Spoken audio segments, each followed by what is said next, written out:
Welcome to our instruction video on assignment 5-6. This is an investigation, really a discovery approach into learning about electron affinity.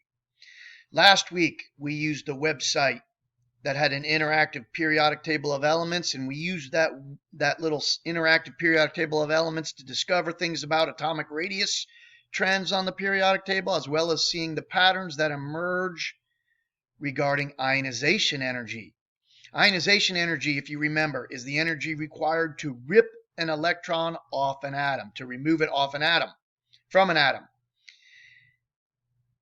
Ionization energy, how much energy it takes to create a positive ion, a cation, by removing an electron. We learned last week that smaller atoms are more difficult to remove an electron from, because the smaller the atom is, the more close that electron will be to the nucleus, which is the thing that is holding the electron there.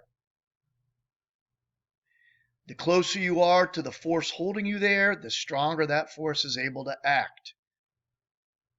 So last week we learned about removing electrons, ionization energy. This week we're going to take a look at what happens when an electron is added to an atom.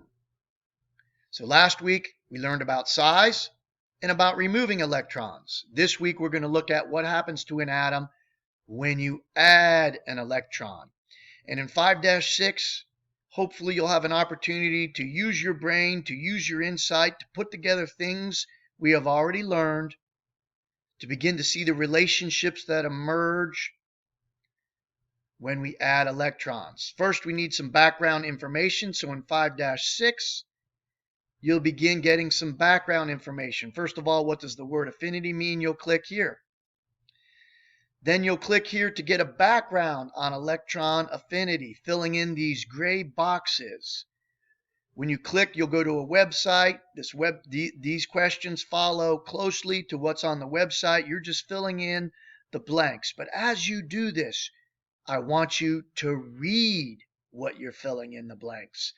Don't just blindly go to that spot in the website, copy and paste words straight onto here and not read.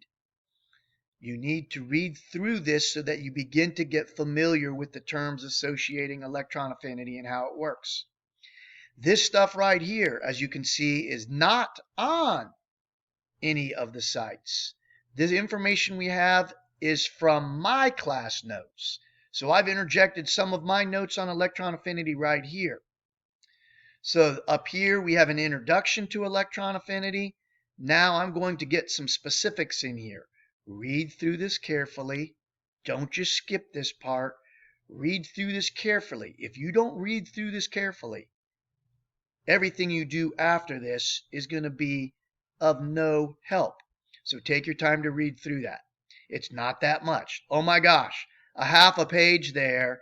Oh my gosh, a fifth of a page here. Not too much reading. Now, once you have that information, it's time to go to the website. This is the same website that we used before. We used it last week.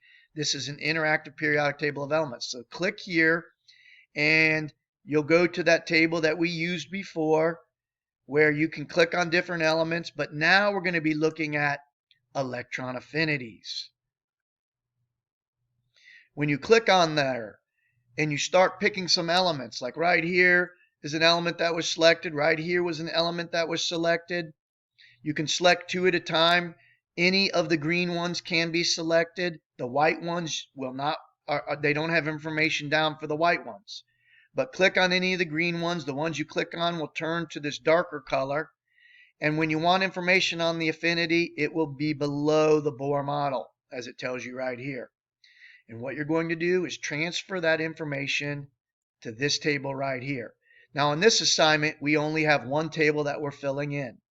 And this table right here is set up according to elements that are in the S block. Those are the left two columns. And the element that is in the P block, those are the 6 right columns.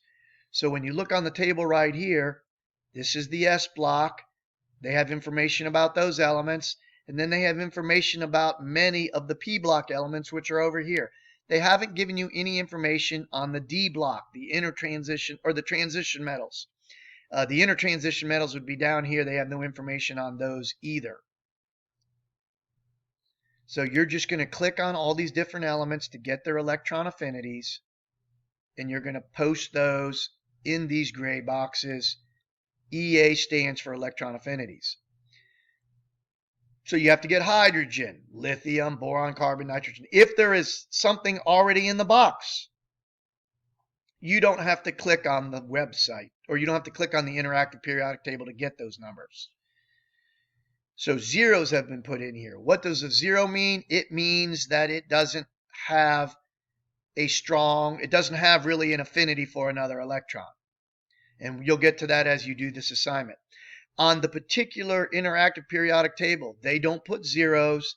It says not stable. Not stable means giving the atom an electron does not help its stability. So when you see not stable, that means it doesn't help its stability, which means it has a zero affinity for that electron. It doesn't have an affinity for it. So I put zeros instead of not stable. The ones that they don't have the periodic table information on the periodic table regarding affinities, I've put those on for you so that when you're done, you'll have numbers in all these boxes, and then you're going to begin to look for the patterns that emerge. You'll see some graphs here where that information that is on this table right here. So for instance, this has the graph of period 1, hydrogen and helium, and the affinities for period 2, lithium through neon. Where does that graph come from? Well, that's a period. It has the first period and the second period. And they're wanting you really to focus on the trends you see left to right across this period. They graphed it for you. And it looks like overall the trend is increasing. So what does that mean about the electron affinity? You'll make a conclusion. Also, there are some places where it's not consistent. So although it starts off here and the affinity seems to be going up, there are places it drops down. It's going to ask you to try to offer an explanation why adding the electron hasn't helped. So there's some questions here. You'll highlight or somehow signify which of these you're selecting in these blanks where it says select one, where there's two things inside parentheses, select one in the gray boxes. And then you're going to go to another site. What factors influence electron affinity? Click there, fill in the blanks information from that site, telling us what factors influence electron affinity. It appears to be 4 factors that influence electron affinity. Complete those sentences regarding those 4 factors. After you have that information, we're going to figure out why these little abnormalities or fluctuations to electron affinity occur. In other words, this line does not go straight up. There are places it drops down. You're going to explain why it drops down. And you'll use these 4 reasons to explain why it drops down. This will help guide you through which of the reasons matter. It gives you some orbital notations to help you look at which of the reasons matter and what you can conclude from those. You're going to tell me why beryllium has a lower affinity in lithium. You're going to type it in this box. The graph also drops. Instead of going up from carbon to nitrogen to oxygen, it drops down to nitrogen and then starts going back up again. You're going to tell me why it drops down after carbon to nitrogen before it goes up again. It is going to ask you to use those 4 factors. In fact, it says use factor 3, so it even tells you which one to use. And you'll look at those orbital notations to explain why. You'll do the same. Why does it drop down after fluorine? Why isn't neon above fluorine? Read through this stuff that they tell you carefully. Read through the stuff. And then offer some reasoning for 8 and 9. Now this graph has all of the electron affinities on there. Now something to note about this graph. Notice above 0 are minus numbers. Below 0 are positive numbers. A minus electron affinity is something you'll have to understand. Does that mean it wants the electron or doesn't want the electron? It's important that you understand that before you look at this graph. Where will you learn about what a minus affinity means? That is why you have to read this stuff up here carefully. A negative electron affinity and a positive electron affinity. Does a negative mean it wants the electron, or does a negative mean it doesn't want the electron? Read through that, and when you understand what that says, you'll understand what this graph means, and you'll understand why the minuses are above 0. But here's the graph. Now, this graph has many of the periods on it. Period 2 is right here. Period 2 is beryllium, boron, carbon, nitrogen, oxygen, and fluorine. Why isn't period 2 marked on here? Because we have period 2 on this graph up here.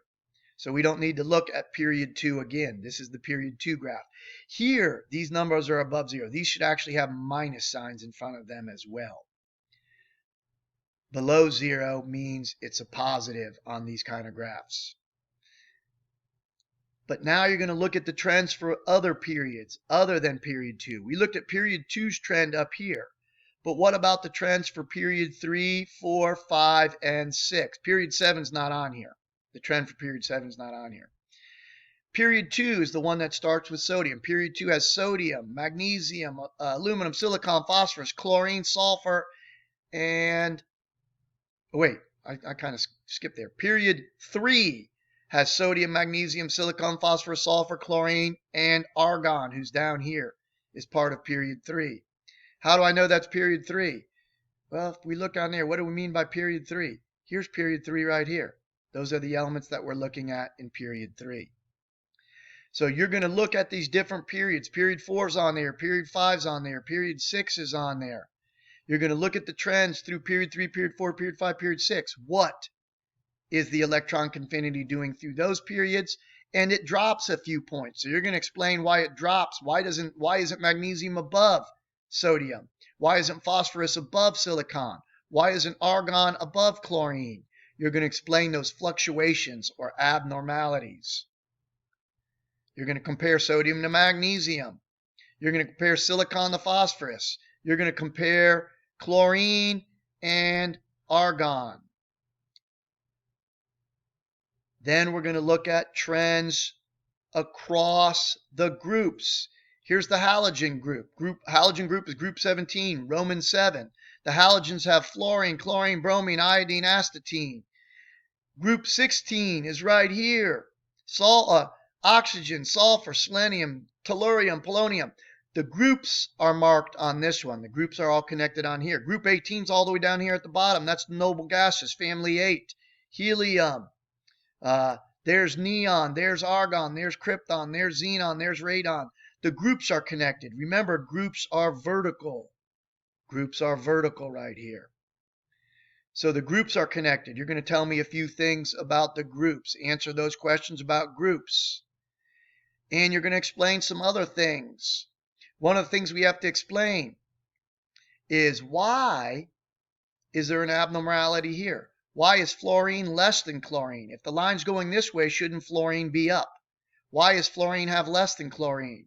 Why does oxygen have less than sulfur? Why does the line not go downward sloping consistently? And you will see that that answer is covered right here on this video right here. It's going to explain some of the things we had not yet learned.